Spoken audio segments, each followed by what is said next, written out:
Bueno, bienvenidos a todos. Gracias por haberse acercado en el horario en particular, medio arrancando la exposición. Así que bueno, primero me presento, Nicolás Galante mi nombre. Con Luis somos parte del equipo de GID. Vamos a estar comentando un poco sobre lo que anuncia la pantalla. Yo voy a hablar un poco sobre cómo al menos vemos desde nuestra empresa el momento actual, de dónde venimos y hacia dónde podemos llegar a ir. Y después Luis va a hacer un poquito más de profundidad en todo lo que es hipotecas divisibles y todos los conocimientos que él tiene al respecto, que son bastantes. Arrancamos un poco una introducción que es básica. La Argentina tiene un mercado no solo inmobiliario, la economía del país es constantemente cambiante. Entonces, intentar saber o predecir qué es lo que va a suceder en los próximos años, en los próximos meses, siempre es un desafío mayor. Ahora parecería que estamos con algunas reglas un poco más claras, que podemos llegar a saber para dónde vamos, pero es muy cambiante. Ya nos ha pasado en los últimos años un escenario similar y nuevamente volvimos a escenarios mucho más disruptivos, pero bueno, hoy creemos que estamos en un momento que parecería que algunas variables empiezan a estabilizar un poco. ¿Qué es lo que está sucediendo, que sucedió por lo menos en los últimos 2 años? Vamos a hablar desde el mayor cambio económico del último tiempo, que fue desde el gobierno de Milei en adelante y de dónde veníamos. Obviamente los costos en dólares en todos sentidos se incrementaron. Esto lo voy a repetir un par de veces en diferentes momentos porque es un poco lo que marca el ritmo del país y puntualmente de nuestro mercado. Costos en dólares a la alza, unos precios de venta que tuvieron un gran impulso de subida durante el primer semestre del año pasado y que después empezaron a acomodarse en niveles más parecidos a los actuales, la demanda lo mismo. Entonces lo que nosotros vemos es, punto número 1, un margen en los diferentes negocios, en todos los negocios puntualmente, pero un margen que se va achicando. Entonces nosotros vemos en momentos como diciembre, noviembre 2020, 2021, márgenes mucho más altos. Márgenes me refiero más que nada a lo que refiere a los costos en dólares mucho más bajos, y ahora estamos en un momento de costos en dólares altísimos, con precios de venta más o menos establecidos, un poco más altos que en este momento, pero eso hace que los márgenes decrezcan. La inflación desacelerándose, 2024 fue un año de mucha inflación, 2025 parecería ser un año de menor inflación, lo es, ya es evidente eso, pero la realidad es que en un escenario en donde el dólar está prácticamente planchado con una inflación del 30-40 anual, sigue habiendo una inflación en dólares constante que termina pegando en los costos y directamente en los márgenes. El costo de construcción creciendo, como todos los costos en dólares en todos los rubros, y el crédito hipotecario sin acceso, esto va creciendo paulatinamente, se va incrementando, empieza a aparecer más crédito, algún crédito intermedio, pero es un empuje para el mercado que todavía no termina de llegar, de ser suficiente. Es muy lento, va muy de a poco, y las normativas, el mercado, la cabeza de la gente, cómo se va adaptando a eso, va lento, todavía no termina de ser el empuje que el mercado necesita como para terminar de despegar. El estado del mercado inmobiliario es lo que veníamos hablando. La demanda activa en los sectores medios altos es en donde menos se sufre la recesión. Los sectores medios altos tienen un precio de venta más o menos inelástico, bastante más alto que los sectores medios. Entonces la recesión se suele sentir menos ahí. El inversor es más exigente, eso naturalmente, y el stock a la baja en la reposición. Perdón que miro la pantalla, pero para saber qué es lo que están viendo ustedes. Pero el stock a la baja en reposición es un punto importante. Durante 2024 nosotros tuvimos toda la construcción que se fue llevando a cabo durante 2020-2021, dólar barato, digamos, los costos bajos, precio de venta también más bajo que el actual, y que todo eso salió al mercado durante el año 2023-2024 y principios de 2025. Todo eso ya se empieza a consumir y empieza a generar una competencia entre las oportunidades de compra un poco más arriba en lo que es el ticket de mercado que lo que tuvimos el año pasado. Entonces el consumo, vamos a decir, la inexistencia de estas oportunidades a valor de costo de 2020-2021 hacen que el mercado pueda lentamente ir subiendo los precios de venta y pueda ir acomodándose en un equilibrio un poco más alto, más en relación a los costos actuales. Porque veníamos con precios de venta con relación a los costos con un dólar 2020-2021. Actividad del sector. Acá, bueno, si no puedo apuntar, me voy a ir acercando un poco. Acá lo que tenemos es momento en que el dólar está, en que estamos caros en dólares, momento similar, 2016, abril 2016, gobierno de Macri, también una inflación en dólares, ese año tuvimos cerca del 40-50% de inflación y tuvimos un dólar prácticamente planchado, o sea, es un 50% de inflación en dólares.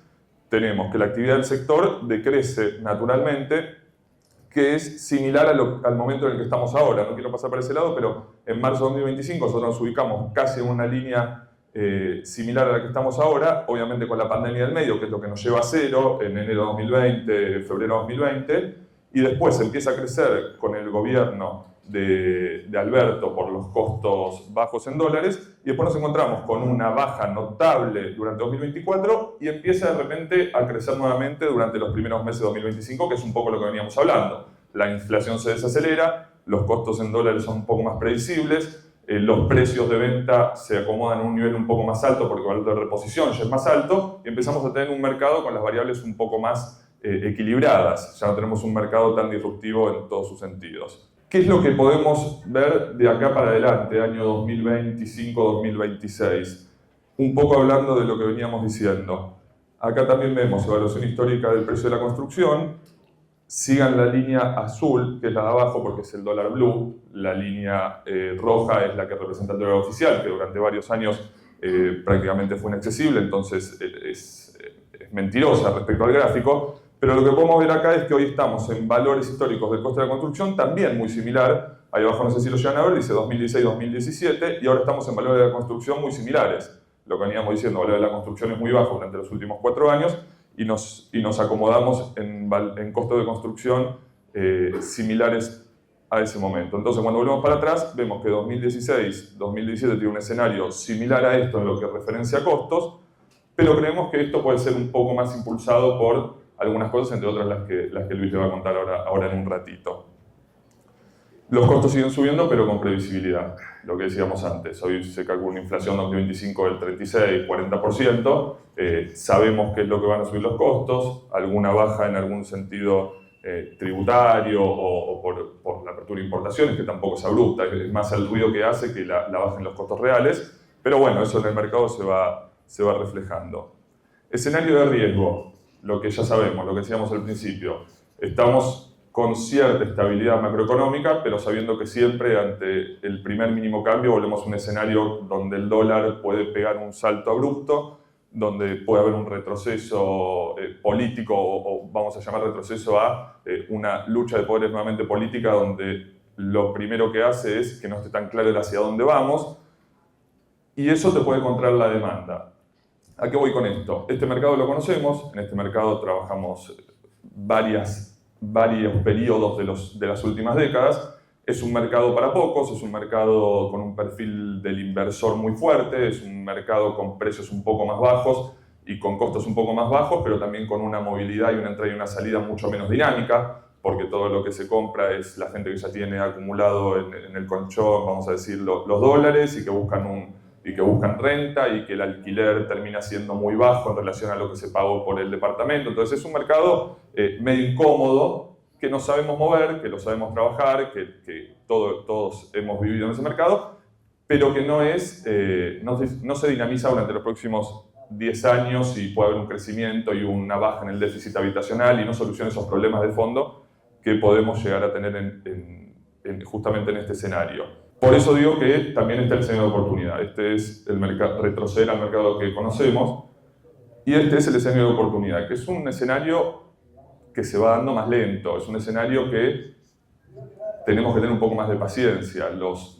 precios de las propiedades no bajan o no suben de una semana a la otra, los costos no bajan y no suben de una semana a la otra, no tenemos fila para comprar departamentos un día y de repente no hay nadie el otro día. Es un mercado un poco más estabilizado, con las variables un poco más claras, con los jugadores que también son un poco más fuertes en el sentido financiero, los flujos de fondos son más exigentes en todo sentido, somos más eficientes, los costos son observados mucho más, porque cada costo pega mucho más de lo que pega cuando tenemos un dólar como en 2020-2021, que las ineficiencias las absorbe la misma inflación. Entonces, en este escenario, vuelve el crédito privado, vamos a decir, institucional, bancario, no solo para el comprador final, sino para el comprador sino para el intermedio, para la construcción, y eso aumenta un montón la oferta. Aparece el comprador final con otra lógica, y esto también es importante, porque si estamos hablando de un mercado que va al crédito para las personas físicas, tenemos que tener en cuenta para quién construimos. Nosotros siempre tenemos claro que construimos para que alguien finalmente viva en esa propiedad. Porque aunque nuestro comprador sea un inversor, para que nuestro comprador pueda alquilarlo, venderlo o lo que quiera hacer, va a tener que conseguir a alguien que quiera vivir en esa propiedad. Entonces siempre nuestra construcción apunta para ese lado. Pero la realidad es que cuando el comprador es directamente la persona que va a vivir en él, y cuando el crédito permite que con una cuota, que es más o menos 1/3 del ingreso del grupo familiar, pueda tener otras exigencias, pueda pedir otras cosas, y tengamos que lidiar directamente con la persona que va a habitar en el departamento, entonces aparece el comprador final con otra lógica. Nos empezamos a enfrentar directamente, durante el proceso de la construcción, al comprador que va a habitar en esta propiedad. Es importante que nosotros entendamos que la preventa tiene que ser medida por etapas en estos momentos, en que nosotros decíamos, bueno, vendemos en dólares, nos guardamos los dólares, después compramos materiales, acopiamos, total el dólar es resguardo, y los márgenes, por más de que suba un poco o baje un poco, el costo nos termina rindiendo. Hoy tenemos que ser muy cuidadosos en lo que vendemos, en el precio, en cómo lo cerramos, en que esté ajustado por CAC o por inflación, pero no quedar descalzado financieramente, porque eso es un riesgo financiero muy alto en estos tiempos, en donde los costos son tan altos y donde no parecería que se viene una licuación rápida de todos los costos. Entonces, bueno, tengo el billete y con eso cubro todas mis ineficiencias. Entonces hay que ser muy estrictos en qué momento vender, a qué precio vender y de qué manera. Eso también va con el control estricto en el flujo de fondos. Y después están los inversores privados, que son los que siempre acompañan, pero que a esto se les va a sumar el usuario final, que es lo que estábamos hablando un poco antes. Y después la posibilidad de hipotecas divisibles, que Luis va a profundizar ahí. El punto final de esto, para ya pasar un poco a lo que es la hipoteca divisible y cómo eso puede llegar a funcionar en nuestro mercado y cómo puede llegar a aumentar un poco el movimiento por ese lado, es que todo se tiene que terminar dando en paralelo. Sin una suba del ingreso familiar, la cuota a la que alguien puede acceder es muy baja, y si la cuota es muy baja, el precio de la propiedad no puede subir si es que estamos apoyándonos en ese mercado, porque por más de que haya un montón de demanda de propiedades, si la cuota no te da para poder subir el precio y poder dividirla en los N meses, 120 o los que sean, no podés subir el precio de la propiedad. Entonces, la demanda puede ser muy grande, pero muy inelástica para lo que se refiere al precio.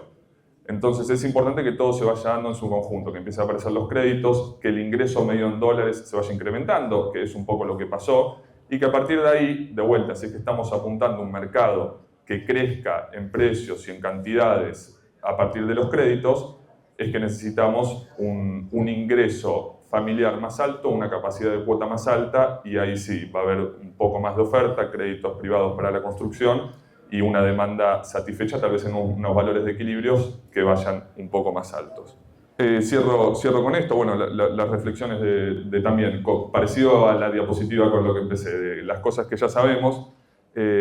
Es importante resistir en los momentos en donde no se sabe para dónde estamos yendo. Me parece que 2024 fue un año más de eso, 2025 ya sabemos a priori a dónde estamos yendo, entonces hay que dejar de resistir y empezar a acomodarse en ese lado.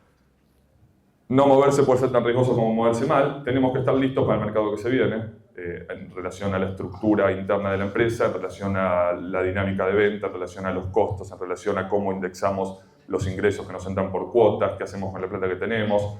El mercado parecería que va a un lugar mucho más profesional, un lugar con muchas más variables, un lugar donde no somos la única oportunidad. La única oportunidad no es comprar un departamento y alquilarlo. Si el mercado, y no hablo de nuestro mercado, digo, si la economía se establece en niveles más lógicos, vamos a tener competencia de un montón de mercados que antes no estaban existiendo, el mercado financiero, mismo de mercados desde el exterior, porque los bienes transables van a empezar a aparecer acá con una apertura en todo sentido. Entonces tenemos que ser más profesionales, tenemos que poder medir los costos de buena manera, no tenemos que quedar descalzados financieramente, y tenemos que construir en definitiva un producto que la gente al final del día quiera habitar.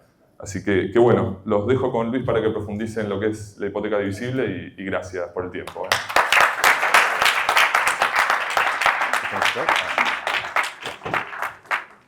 Bueno, muchas gracias a todos por acercarse a este horario. Bueno, a ver, vamos a hablar un poquito de lo que es la financiación, cómo se financia el desarrollador, cuál es la evolución del crédito en estos últimos años. Vamos a hablar un poquito de la hipoteca divisible. Después vamos a hablar de herramientas para que tanto para los desarrolladores y sobre todo para los brokers, para ver si con lo que se viene nos podemos vender más, podemos tener mejores operaciones, podemos avanzar, si esto realmente nos favorece en el mercado. Antes que nada voy a decir dos aclaraciones. Bueno, mi nombre es Luis Hauserman, me presento, algunos me conocen porque algunos amigos que les pedí por favor que vengan vinieron, así que les agradezco. Yo hace más o menos más de 20 años que estoy en GID, que es una compañía que siempre ha tratado de innovar, de avanzar con algunas cosas novedosas, siempre en zonas que, digamos, pionera en negocios. Hace 2 años, lanzamos Invertir Metro Cuadrado, que era una plataforma de inversiones que no prosperó por la situación del país, pero bueno, vamos a ver si podemos hacer un lanzamiento. Bueno, acá los tengo a GID, acá en primera línea escuchando. A ver, voy a hacer dos aclaraciones importantes. La primera, bueno, si lo fueron a escuchar al ministro Caputo, que básicamente no dijo nada, porque os repitió lo mismo de siempre, lo que yo les digo es que de lo que yo voy a hablar ahora depende que le vaya muy bien al Caputo, al que venga después de Caputo y al que venga después del que viene después de Caputo, porque si no tenemos un país con variables macroeconómicas estabilizadas, donde el dólar, las tasas no tienen que evolucionar igual, pero más o menos como el resto de los países. En este país, digamos, somos un país que adoptó la normalidad de la normalidad. Somos anormales, pero nos acostumbramos, entonces tenemos esa normalidad. Y el otro punto previo, que me parece importante destacar, que acá el desarrollador tiene verdaderamente un dilema. Porque al no haber financiación, tiene que conseguir la financiación para hacer la obra y tiene que ganar plata. Y esas dos cosas a veces, porque uno tiene que salir a vender y tiene que defender los precios. Entonces eso es un verdadero problema. A ver, creo que tengo 20 minutos, con lo cual la primera parte la voy a hacer un poquito rápida para ir al final y ver las conclusiones y dar algún tiempo para preguntas.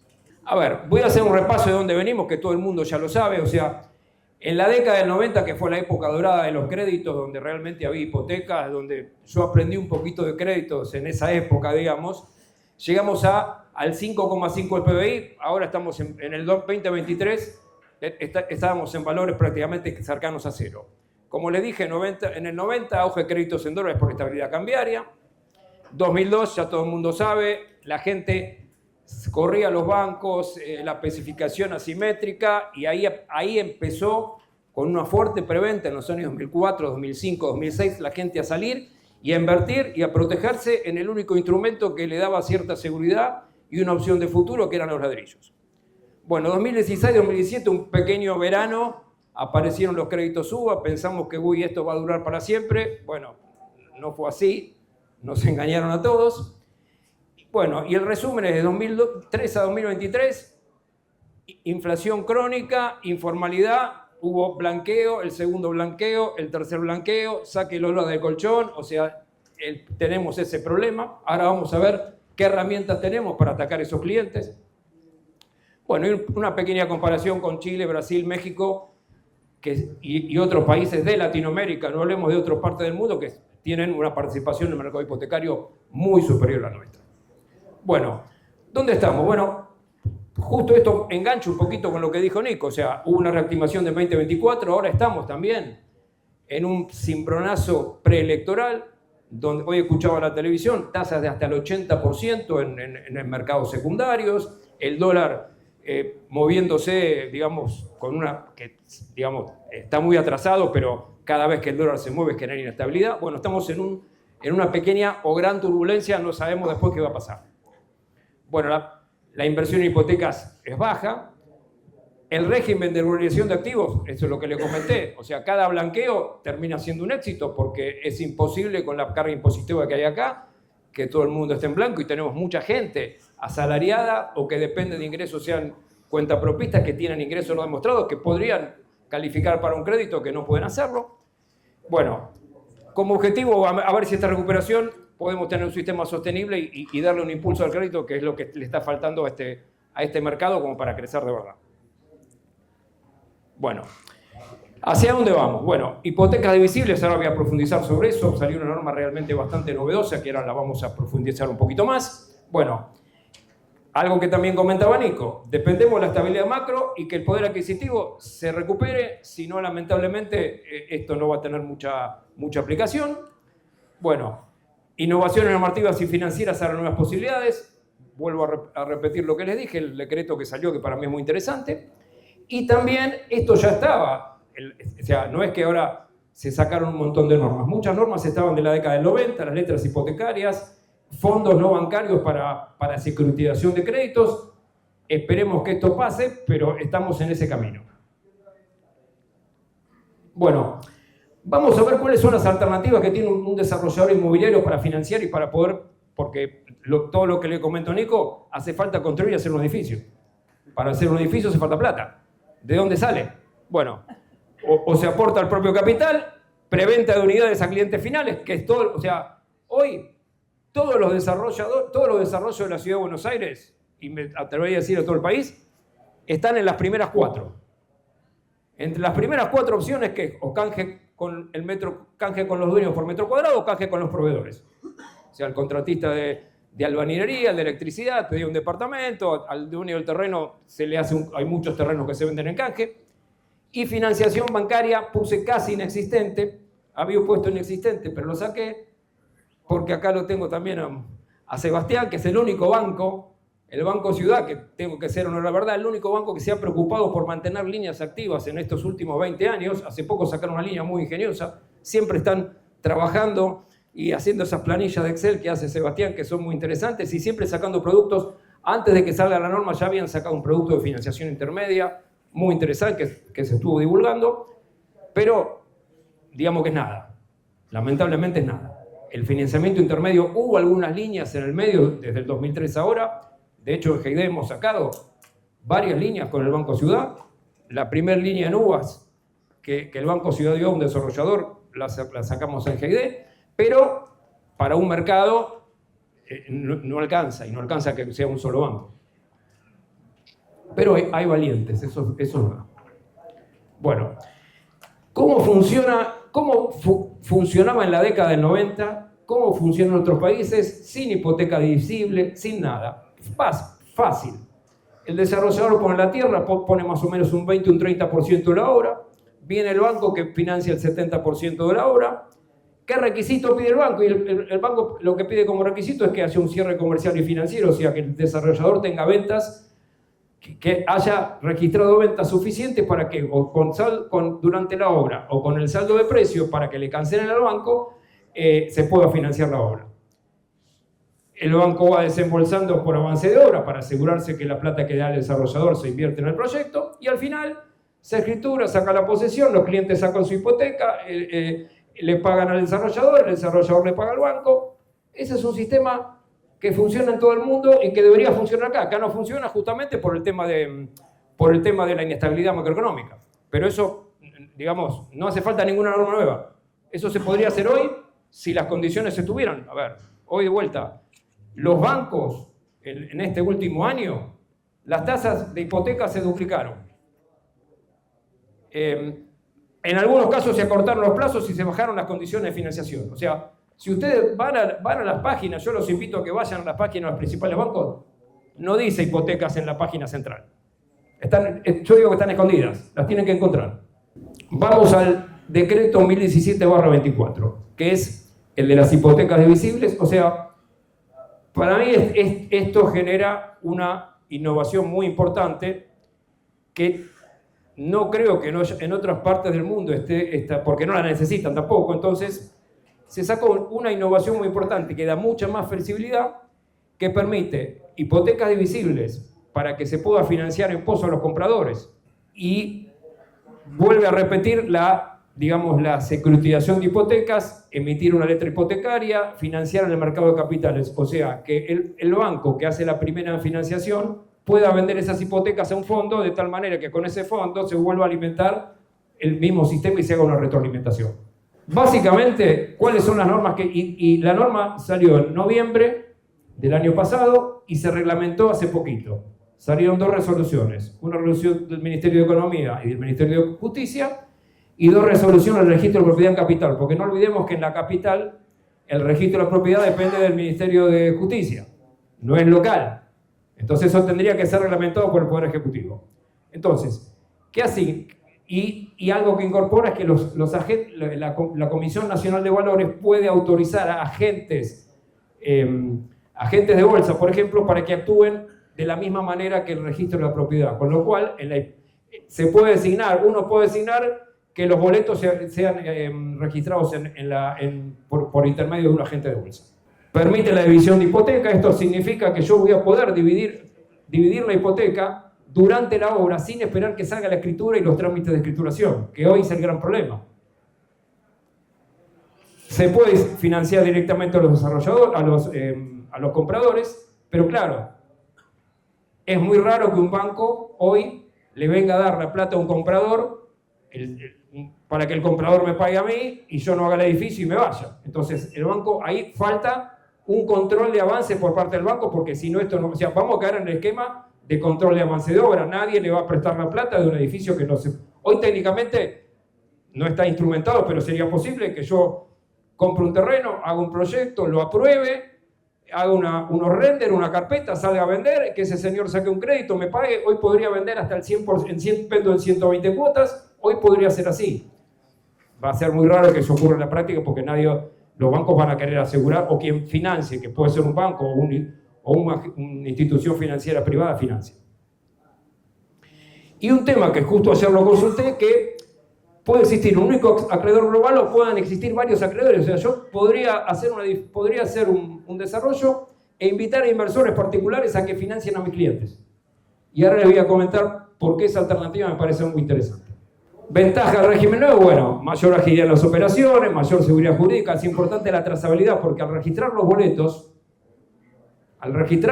cosa que ahora no existe, va a permitir que se registre la trazabilidad jurídica, que es muy importante desde el punto de vista de la seguridad jurídica de las operaciones. Entonces, el escribano va a ir, es lo mismo con una escritura. Se va a hacer un estudio de títulos, pero el estudio de títulos también el boleto va a formar parte de ese estudio de títulos, de los antecedentes de la operación. Y eso para los escribanos es importante y para el que compra también. Bueno, acá yo voy a hacer una división.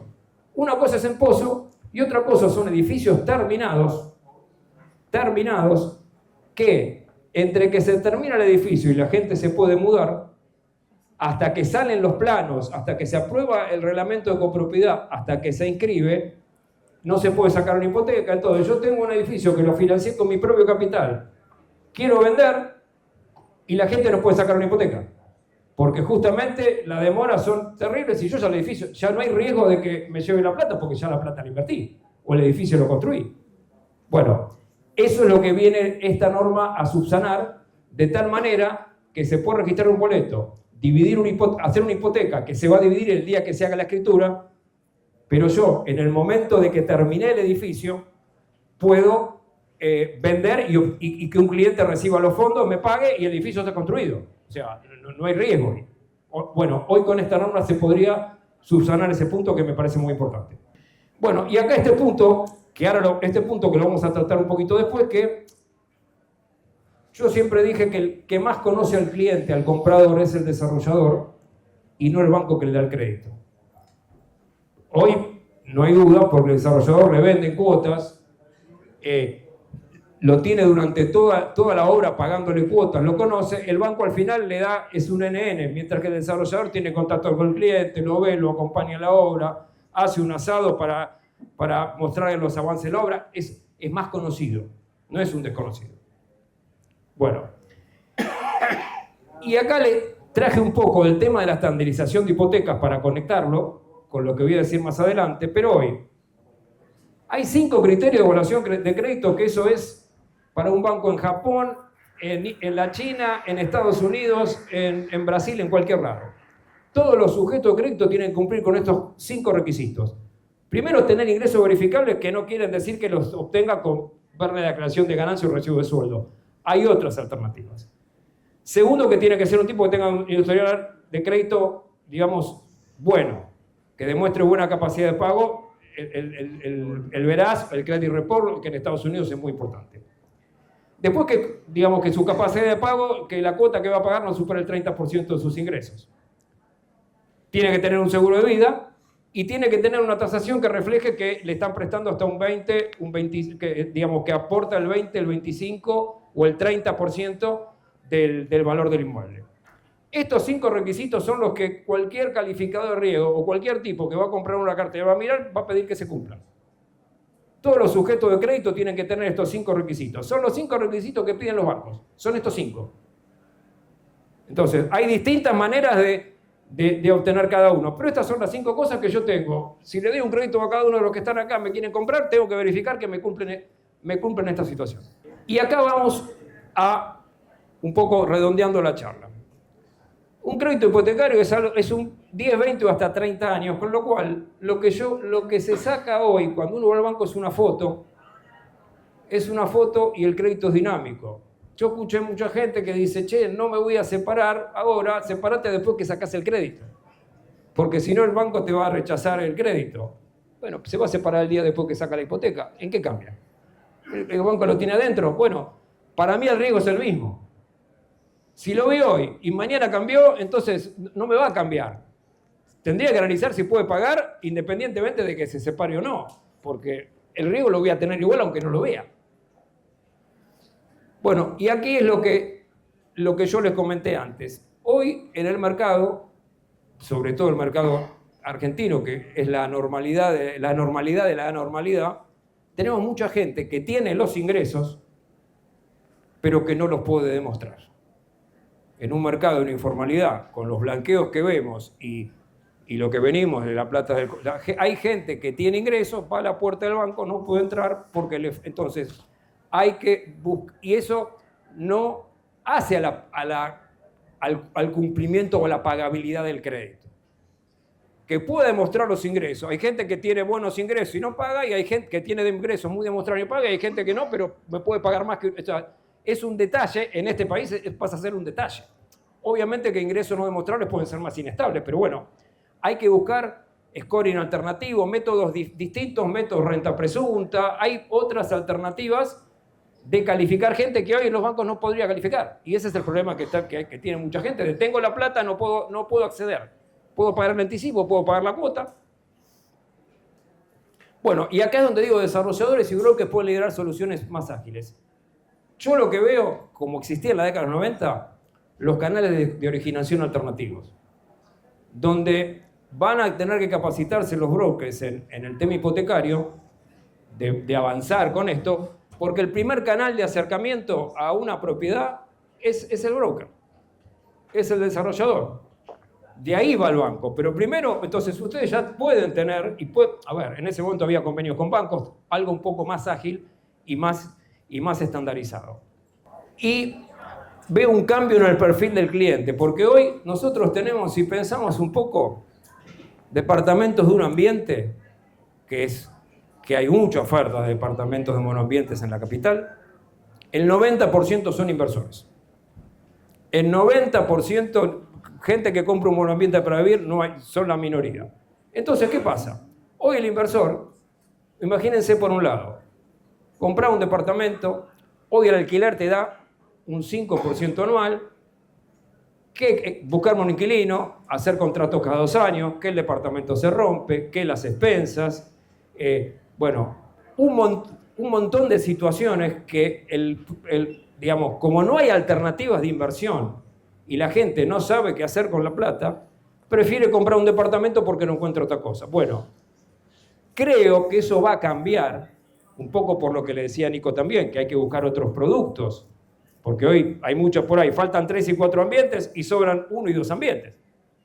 Entonces, va a empezar a cambiar esa dinámica y el inversor, hoy, si a un inversor de 50 años le decís, ¿qué preferís? ¿Invertir en un título en dólares que te pague el 8% anual, recibir los intereses a largo plazo, o comprarte un departamento y tener que renegar con el inquilino, o tener un título, digamos, con un respaldo de una hipoteca, administrado por alguien eficiente, que sabes que tiene más garantía que una sociedad que cotiza en bolsa, porque si está una cartera bien administrada, la mora en hipotecas es muy baja.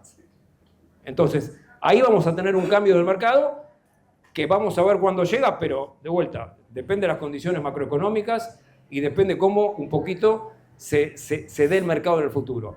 Pero ahí yo creo que los desarrolladores, o sea, esto es un poco como el huevo y la gallina, es un tren que hay que empezarlo a que se mueva. Yo creo que los desarrolladores pueden empezar a financiar, porque acá es muy importante también para la cartera que tener un cliente que los dos primeros, o sea, si yo les doy un crédito a todos, tengo la plata para dar el crédito, o consigo inversores, y todos me pagan las primeras 24 cuotas, si yo tengo una persona que me pagó 24 cuotas en tiempo y forma, y uno que no conozco y tiene ingresos demostrables, a mí me gusta más lo que ya conozco y me pagan. Entonces yo puedo decir, mira, acá tengo 100 personas que me pagan hace 2 años una cuota. ¿Qué más quiere un banco o una institución financiera que ponerse a llamar a la gente, sacarle? Verá, yo ya los califiqué, los tengo, tienen seguro de vida. Bueno, yo creo que se viene eso, hay que estar preparado para eso. Estamos pensando eso, vamos a ver si, digamos, los planetas se alinean y los podemos conseguir. ¿Alguna pregunta? ¿Alguien que quiera preguntar algo? Bueno, muchas gracias a todos.